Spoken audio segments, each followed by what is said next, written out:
These are reverse step backs.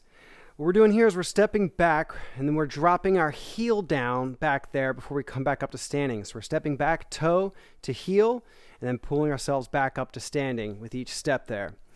So the key part of this form is to be aware of the alignment of that back foot. So it's very common for us to step back where our back foot is going to be slightly turned out with each time we do this. It's very common when we step backward. We have better balance if we turn that back foot. But with this particular exercise, we want to work on the range of motion of that calf there and trying to get that to stretch into proper alignment as we challenge our balance here a little bit. So if you need to hold on to something, a handhold, a countertop, a wall, whatever you got to do, it's okay. If you can do it freestanding, great, challenge the balance. When you step back there, especially your first few times doing this, look back and see that your middle toes are parallel to each other from your front foot. So your front foot and your back foot should still be parallel in this stance. You should not be turned out. You might end up feeling a stretch on the outside of the calf, getting it into that position. That's okay, as long as you can drop the heel down.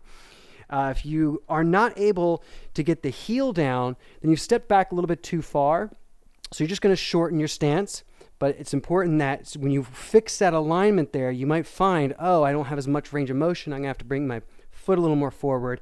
That's going to be my range of motion. So every time you step back, you are putting weight on that back foot, dropping the heel, and then pulling yourself back up to standing as you then switch to the other leg.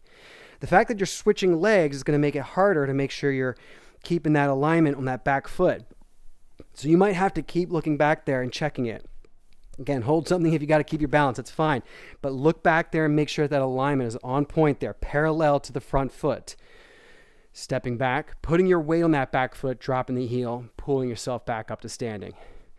And that there are your alternating step backs.